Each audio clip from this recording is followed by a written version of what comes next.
Bonjour les amis, je vous propose ma réflexion et méditation pour le 25 janvier 2026, élaborée spécifiquement à partir des textes du TJ du jour. 25 janvier 2026, troisième dimanche du temps ordinaire, année A. La première lecture, Isaïe 8, 23, 9, 3. Le peuple qui marchait dans les ténèbres a vu se lever une grande lumière. Tu as fait grandir la joie.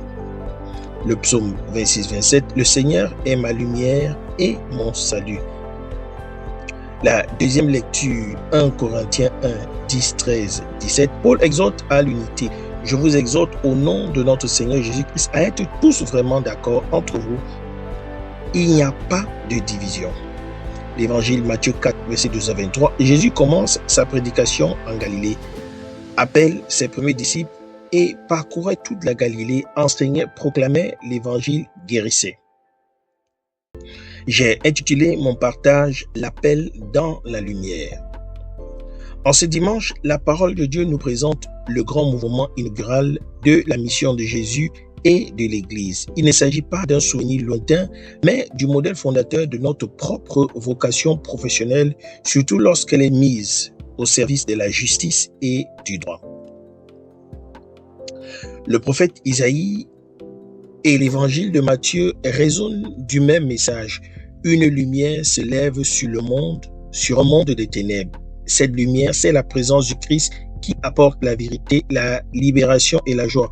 Pour nous, cette image est capitale. Notre travail a-t-il pour effet d'apporter un peu plus de clarté dans les situations obscures, de vérité dans le mensonge, d'espérance dans le découragement?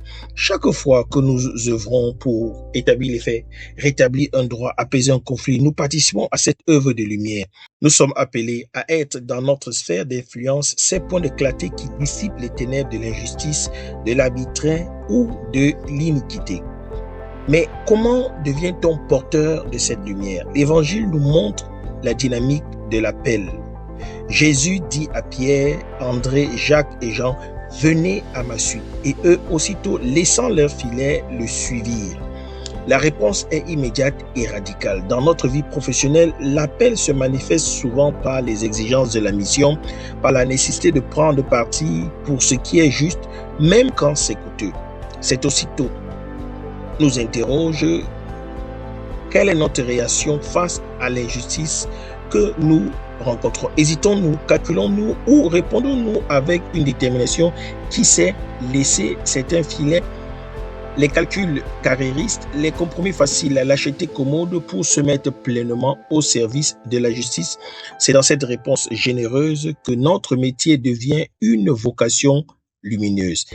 Ainsi, nos deux mains sont mobilisées. L'une, comme les disciples, laisse derrière elle ce qui l'empêche de répondre librement à l'appel du juste et du vrai. L'autre tient la lampe de notre compétence pour qu'elle éclaire, guide et réchauffe ceux qui sont dans la nuit du doute ou de l'iniquité. Puissions-nous, en ce jour, entendre à nouveau l'appel à être des artisans de lumière et puissions-nous y répondre avec la disponibilité des premiers disciples pour que notre travail contribue vraiment à faire lever le jour de la justice et de la paix. C'est mon souhait, ma prière pour vous tous et pour moi-même. Merci d'avoir écouté. Bonne journée à tous et à tous. Bon dimanche. Je suis la terre du Christ. Soyez les terres fécondes du Christ dans vos différents milieux de vie professionnelle, les hommes de loi et assimilés en particulier. Que Dieu nous bénisse. Agréable dimanche.